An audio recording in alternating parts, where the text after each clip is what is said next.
పేదల కోసం పాటుపడే స్థానికమైనటువంటి నవీన్ యాదవ్ని ఎన్నుకోవాలని మా సిపిఐ బలపరిచినటువంటి అభ్యర్థి జూబ్లీ నియోజకవర్గ అభ్యర్థి అయినటువంటి నవీన్ కుమార్ ఇలా నవశకానికి నాంది నవీన్ యాదవ్ ఎన్నిక. నేను ఎందుకు చెప్తున్నా అంటే ఆయన స్థానికంగా ఎప్పుడో ఉన్నాడు, 3-4 అనుభవం ఉంది. ప్రతి పల్లె ప్రతి గల్లీ శ్రీశైలం యాదవ్ గారు ఎంతో మేలు చేసినటువంటి కుటుంబం నుంచి వచ్చిన వ్యక్తి, సేవాభావం ఉన్నటువంటి కుటుంబం నుంచి వచ్చినటువంటి వ్యక్తి. हमारे नवीन अन्ना यहाँ के लोकल है। कांग्रेस पार्टी उनको भरोसा करके टिकट दी है कि वो यहाँ के लोकल है, यहाँ के पब्लिक के दिलों में बसे हुए हैं, उनके जीतने के चांसेस ज़्यादा है और बराबर हम उनको सपोर्ट करेंगे। हम यहाँ के हम भी लोकल है, बराबर हम उनको सपोर्ट करेंगे, बराबर यहाँ से हम उनको जिताएंगे। నామినేషన్ బ్రహ్మాండంగా అందరూ స్వచ్ఛందంగా తరలివచ్చిండ్రు జూబ్లీహిల్స్ కాన్స్టిట్యున్సీకి. వెనకట పీజీఆర్కి వచ్చినట్టు ఇప్పుడు కూడా నవీన్ యాదవ్కు స్థానికుడు, ఉత్సాహవంతుడు. కాంగ్రెస్లో ఫస్ట్ టైం ఇంతటి యువకుని రేవంత్ రెడ్డి గ్రహించి ఇచ్చినది సంతోషకరం. స్థానికుడు, బస్తీ గల్లీ తెలిసినోడు కాబట్టి కాంగ్రెస్ అధికార పార్టీ ఉంది, రేవంత్ రెడ్డి అధికారంలో ఉండు, ఈసారి ఈయనకే ఈ అవకాశం ఇవ్వాలని ప్రజలు ఎప్పుడూ నిర్ణయించుకున్నారు. నవీన్ యాదవ్ గారికి ఓటు ఎందుకు వేయాలంటే ఏం చెప్తారు? అభివృద్ధి, యువకుడు, స్థానికుడు, బీసీ సామాజిక వర్గానికి చెందినోడు, అధికార పార్టీ అన్నీ ఆయనకు మెరిటే ఉన్న యువకుడు. అంత కోనా తెలుసు. పొద్దున్న నుంచి రాత్రి దాకా తిరుగుతాడు, సమస్య పరిష్కరిస్తాడు. ఎలా 50,000 మెజార్టీ కాంగ్రెస్ పార్టీ వస్తుంది ఈసారి. అయితే పక్కా గెలుస్తాడు ఆయన, 100% గెలుస్తాడు. ఆయన ఏంటంటే గల్లీలో అంతా ఇంటింటికి మంచి చెడ్డ అన్నీ తెలిసిన వ్యక్తి ఆయన, అందరికీ మంచి చేసే వ్యక్తి. ఈసారి ఆయనే వస్తాడు పక్కా. ఇప్పుడు మీరు చూస్తున్నారు కదా సార్, ఇలా ఉంది వాతావరణం, ఇలాగా మీకు ఇలా కనిపిస్తుంది వాతావరణం? ఏం లేదన్నా, మాకు 24/7 మాకు అందుబాటులో ఉండేది జూబ్లీహిల్స్ నవీన్ అన్న. జూబ్లీహిల్స్ అంటేనే నవీన్ అన్న అంటేనే జూబ్లీహిల్స్. ఈ మాగంటి గోపీనాథ్ వీళ్ళు సింపతి ఓటు పడేది ఆ రోజులు పోయింది సార్. అది ఇప్పుడు మనకేం కావాలి? డెవలప్మెంట్ కావాలి. Development is a continuous process మనకి. ఎవరికి? నవీన్ అన్నకి. నవీన్ అన్న ఎమ్మెల్యే గెలిచి ఏదో ఒకటి డబ్బుల కోసమని కాదు, ప్రజలకు సేవ చేద్దామని ఆ ఉద్దేశంతో ఆయన మార్కెట్లోకి వచ్చిండు. ఇప్పటి నుంచి కాదు, ఆయన లాస్ట్ 15 years నుంచి ఉన్నాడు. కొంతమంది ఏమంటున్నారు, ఫేక్ ఓట్ క్రియేట్ చేస్తున్నామని. ఫేక్ ఓట్ క్రియేట్ చేస్తుంటే ఆయన సెకండ్ టర్మ్లోనే ఆయన ఎమ్మెల్యే అవుతుండే కదా. ఇప్పుడు లాస్ట్ అది రోజు అది ఏమంటారు ఓడిపోయినా కదా, అప్పుడే ఆయన టికెట్ ఇస్తుండే, ఆయన గెలుస్తుండే కదా. ఎందుకు సపోర్ట్ ఇచ్చిండు చదువుకి? పార్టీ పరంగా పని చేయాలని ఇచ్చారండి, అంతే కదా. 55,000 గెలుస్తున్నామండి పక్కా ఎలక్షన్ ఇది. బీఆర్ఎస్ వస్తేలా దాన్ని నాకు తెలిసి డిపాజిట్ కూడా రాదు వాళ్ళకి. మీరు చూడండి, మీరు డిపాజిట్ కూడా రాదు. ఇంకో విషయము, మీరు బ్యాలెట్ ఓపెన్ చేస్తారు. ఆ రోజు బ్యాలెట్ ఓపెన్ చేయగానే నవీన్ యాదవ్ 2,500 ఓటుతో లీడింగ్లో ఉంటారు.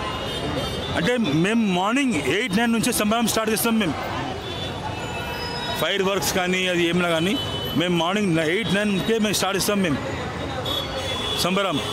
ఎందుకు? మాకు దేవుడు ఆయన. నామినేషన్ ర్యాలీ ఎలా ఉంది? మీరు చూడండి సార్ ఒకసారి ఎలా ఉంది. ఒకసారి చూడండి, మీరు పబ్లిక్ స్పందన చూడండి.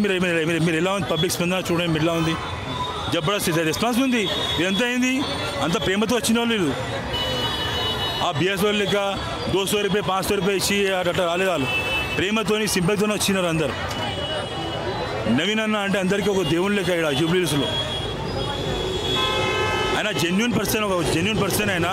100% మేము గెలుస్తున్నాం ఎలక్షన్. అన్న, ఈరోజు ప్రజల్లో చాలా బాగుంది నవీన్ యాదవ్ గారి గురించి. కానీ నవీన్ గురించి చాలా బ్యాడ్గా చేస్తారు పబ్లిసిటీ అంతా, స్టంట్ అంతా టీఆర్ఎస్ పార్టీకి సంబంధించిన వ్యక్తులంతా, కొన్ని సోషల్ మీడియా వ్యక్తులందరూ కూడా. అదేంటంటే ఆయన ఒక రౌడీ అన్నారు, కానీ అసలు విషయం రౌడీ ఎవరంటే కేటీఆర్. ఎందుకు చెప్తున్నా అంటే ఈ విషయం అంతా జూబ్లీహిల్స్లో ఆమె ఒక భర్తను కోల్పోయి బాధలో ఉంటే ఏదో సానుభూతి కోసం బీఆర్ఎస్ పార్టీని ఇక్కడ హైదరాబాద్కి సంబంధించినంతా మేమే గెలిచాం గొప్పలు చెప్పుకున్నారు. కానీ ఇప్పుడు పరిస్థితులు వాస్తవంగా ఏం జరుగుతుంది జూబ్లీహిల్స్లో అనేది ఎవరు గమనించలేకపోతున్నారు. నవీన్ యాదవ్ పోటీ దిగడానికి కారణం ఏంటంటే ఇక్కడ చాలా రోజుల నుంచి ఆయన ప్రజాసేవ చేసుకుంటూ ఆయన వ్యక్తిగతంగా ఒక ఇమేజ్ సంపాదించుకుంటూ లోకల్గా చాలా బలమైన వ్యక్తులు ఆయనకు సపోర్ట్గా ఉన్నారు. ఎందుకు బలమైన వ్యక్తులు అంటే ఆయన వాళ్ళ తండ్రి గారు ఎప్పటి నుంచో 99 నుంచి 96 నుంచి హైదరాబాద్లో చిన్నప్పటి నుంచి కూడా ఆయన రియల్ ఎస్టేట్ వ్యాపారం చేసుకుంటూ 10 మంది సహాయపడుతూ ఇదే బస్తీని నమ్ముకొని ఇదే జూబ్లీహిల్స్ ప్రజలను నమ్ముకొని ఎన్నో సేవా కార్యక్రమాలు చేశాడు. అయినా కూడా వీళ్ళు ఏం చేస్తారంటే దుష్ప్రచారం. ఆమె ఏదో భర్తను కోల్పోయిందంటే ఎవరు కూడా భర్త చనిపోయినప్పుడు ఎవరైనా మేము కూడా ఒక కాంగ్రెస్ పార్టీ సభ్యుడిగా మేము కూడా బాధపడుతున్నాం. కానీ పోటీలో దిగాల్సిన సందర్భం కాదు ఇది. రాజకీయాల్లో కొంతమంది మెలకువలు తెలుసుకోవాలి. ఎందుకంటే రాజకీయం అనేది ఎప్పుడు ఒకే రకంగా ఉండదు.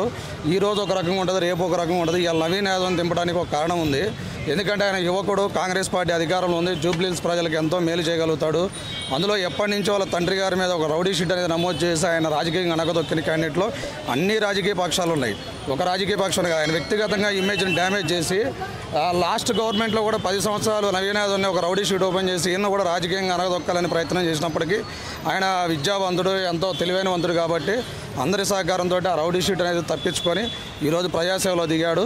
ప్రజాసేవలో దిగే ముందు కూడా ఒక గవర్నమెంట్, ఒక సెంట్రల్ గవర్నమెంట్లో ఉండే కాంగ్రెస్ పార్టీ ఒక అతనికి టికెట్ ఇచ్చిందంటే అంత ఆషామాషికి ఇవ్వదు కదా. అన్ని ఎంక్వైరీలు చేసుకొని ప్రజల నాడి తెలుసుకొని గవర్నమెంట్ ఆఫీసులో ఏనాడి ఉంది, లేదా ఈ కాన్స్టిట్యున్సీలో హైదరాబాద్కి నెక్స్ట్ పొజిషన్ ఏ క్యాండిడేట్ అయితే ఇవ్వగలుగుతాడు ఆ సామాజిక వర్గానికి, అదే సామాజిక వర్గంతో పాటు కొంతమంది వ్యక్తులు కలిసి రావాలి. ఒకే సామాజిక వర్గం ఓట్లు వేస్తే ఏ వ్యక్తి కూడా గెలవడు. నవీన్ యాదవ్ అనే క్యాండిడేట్కి అన్ని వర్గాల ప్రజలు మద్దతు ఉంది. అందుకే రేవంత్ రెడ్డి కావచ్చు, రాహుల్ గాంధీ గారు కావచ్చు ఎన్నో ఎంక్వైరీలు చేసుకొని ఆయనకి టికెట్ ఇచ్చారు తప్పక ఇంకోటి కాదు. ఆయన గెలుపు సత్యం. కానీ ఇంకొక మాట చెప్తున్నా ఏంటంటే ఆయన కేటీఆర్ నిన్న కూడా మాట్లాడిండు.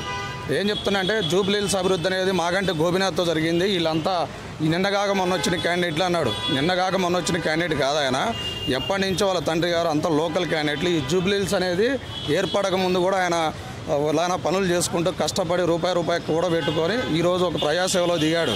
అందరికీ తెలుసు అది, మనం చెప్తే ఆయన చెప్తే కాదు.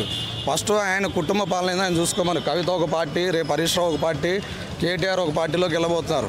అదేందో చూసుకోమను. ప్లస్ ఇంకోటి ఏంటంటే నేను టికెట్ ఇచ్చేటప్పుడు కూడా కేసీఆర్ గారు కూడా బాధపడ్డారు. ఎందుకు బాధపడ్డారంటే మాగంటి గోపీనాథ్ గారు చనిపోయారు, సరే పోనీ శ్రీశైలం మీద కూడా మనకు ఒకప్పుడు మంచి హెల్ప్ చేసిన క్యాండిడేటు, అరే అతనికి పోటీగా దింపితే మనము పరువు పోతుంది, అనవసరంగా మనం టికెట్ ఇచ్చిన వాళ్ళం అవుతాం, ఎందుకు మనకి గోల వదిలేద్దామని చెప్తే వీళ్ళు బలవంతం చేసి తండ్రి మేనలుడు ఈ టికెట్ ఇప్పించడం జరిగింది. ఆమె కూడా మనోవేదన చెందుతుంది. కావాలంటే మీరు రేపు నెక్స్ట్ ఎలక్షన్లో ఖచ్చితంగా రిజల్ట్ వచ్చిన తర్వాత మీరు అందరూ కూడా గమనిస్తారు. ఆ రిజల్ట్ తర్వాత మేము కూడా ఇక్కడే ఉంటాం. ఆ విజయోత్సవ ర్యాలీలో కూడా మీరు కూడా మమ్మల్ని సంప్రదిస్తారని కోరుకుంటూ మీడియా మిత్రులందరికీ థ్యాంక్స్ చెప్తున్నా. జై కాంగ్రెస్. మాదైతే పని మంచిగా నడుస్తుంది. అందరు అండర్స్టాండింగ్లో ఓట్ వేయాలి మన నవీన్ అన్న గారికి. అతను వస్తే మనకు మంచిగా సాయం ఉంటుంది. చాలా మంచిగా ఉంది, చాలా పాజిటివ్ రెస్పాన్స్ ఉంది. ఏమంటున్నారు ఇప్పుడు రావాలి, మనం కొత్త ఫేస్కి ఓట్ వేయాలి, మన నవీన్ అన్న రావాలి, గెలవాలి, మన అందరికీ మంచిగా అవుతుంది. అలా అని అందరు ఆలోచించారు. మేమైతే ఇది సపోర్ట్ చేస్తున్నాం, వాళ్ళ పని వాళ్ళు చేస్తున్నారు, మా పని మేము చేస్తున్నాం. ఇప్పుడు రిజల్ట్ వచ్చిన తర్వాత మనం మంచిగా చూసుకుంటాం ఉంటుంది. ఇప్పుడు మనం చెప్పలేం కదా, మన పని మనం చేస్తున్నాం, మన హార్డ్ వర్క్ మనం చేస్తున్నాం, అది గాడ్ గ్రేస్. ఒకసారి నవీన్ యాదవ్కి అవకాశం ఇద్దామంటున్నారు. ఇంకొందరేమో సెంటిమెంట్ అంటారు. సెంటిమెంటు చూడాలంటే అండి, మనం చేసే ప్రజాసేవలో గవర్నమెంట్ ఎలాగో ఎమ్మెల్యేని గెలిపిస్తే పథకాలు అనేవి ఏ ప్రభుత్వం వచ్చినా పథకాలు చేస్తారు. వాళ్ళ ప్రభుత్వం వాళ్ళు నిలకడ చేసుకోవడానికి అవి కామన్. అది ఎవరి జేబులో నుంచి ఎవరు ఇవ్వట్లేదు, ప్రభుత్వాలు వస్తున్నాయి పోతున్నాయి. అది దానికి అంత సానుభూతి అవసరం లేదు. ఎందుకంటే రాజకీయంగా చూస్తే అట్టడుగు వర్గాల్లో ఎస్సీ, బీసీ, మైనార్టీలు, బడుగు వర్గాలు, జూబ్లీహిల్స్ పేరుకే జూబ్లీహిల్స్, ఇక్కడ ఉన్నదంతా అట్టడుగు వర్గాలు. జూబ్లీహిల్స్ మేడలు, జూబ్లీహిల్స్ బంగ్లాలు లేవిడ, స్లమ్ ఏరియాలు, కొన్ని కాలనీలు 70-80% స్లమ్ ఏరియాలు ఉన్నాయి. వాళ్ళకి ఎవరు మంచి చేస్తున్నారు, కష్టంలో ఎవరు ఆదుకుంటున్నారు, పిలిస్తే పలికే నాయకులు ఎవరు అని ఇప్పటి నుంచి కాదు, ఆ రోజు జనార్దన్ రెడ్డి ఉండే పిలిస్తే పలికే నాయకుడు. అట్లా తర్వాత విజయరామరావు వచ్చిండు, తర్వాత కొంతమంది ఉన్నారు. వాళ్ళ తర్వాత వస్తున్నారు, ఏం చేస్తున్నారంటే వచ్చే ముందు ఎలా ఉన్నారు, వచ్చిన తర్వాత ఎలా ఉంటున్నారు. అవన్నీ చూసి విసుకెత్తిపోయింది జనాలకు కూడా, ప్రజలకు కూడా అర్థమైపోయింది. మన కోసం తెలిసిన వాళ్ళు ఉండాలి, వాళ్ళు మనల్ని గుర్తించే వాళ్ళు ఉండాలి అనే నినాదంతో ఇప్పుడు బయటకు వస్తున్నారు అందరు. ఆ విధంగా ప్రజలు నామినేషన్కి వచ్చి ర్యాలీకి వచ్చారు కదా, అందరూ స్వచ్ఛందంగా వచ్చిన వాళ్ళు అంటారా? స్వచ్ఛందంగానే వచ్చిన వాళ్ళు. డబ్బులు ఏమైనా ఇచ్చారంట? ఎవరు వేయలే. ఇట్లా అనుకుంటే అన్ని పార్టీ వాళ్ళు అలాగే చేస్తున్నారు. మీరు ఒకటి ఇంటర్వ్యూలు చేస్తారు కదా, స్థానికంగా వెళ్ళండి, ఈవిడ ఏ కాలనీలో ఏ బస్సులో వాళ్ళే తిరుగుతున్నారో చూడండి. రాష్ట్రం మొత్తం వస్తున్నారండి. ఎందుకంత అవసరం భయం? మనకు ఉంది కదా, మనం చేసిన అభివృద్ధి సెంటిమెంట్లు ఉన్నాయి. అక్కడ ఉన్న ప్రజలతోటే మీరు పని చేయించుకొని ఓట్లు తిరగండి. ఎందుకు బయటి వాళ్ళు రావాల్సింది? అంటే జనాలను చూపిస్తుంటే ప్రజలు అయ్యో ఇక్కడే ఉన్నారా, అంత ఒక దిక్కే ఉన్నారా అని కాదు. ఆ కాలనీ వాళ్ళు, ఆ బస్తీ వాళ్ళు జనాలే తిరుగుతున్నారు. ఇక్కడ వేరే పార్టీ వాళ్ళు, వేరే దగ్గర నుంచి వచ్చిన వాళ్ళు తిరుగుతున్నారు. ఎంత మెజారిటీ వస్తుంది? సుమారు 50,000 మెజారిటీ వస్తుంది.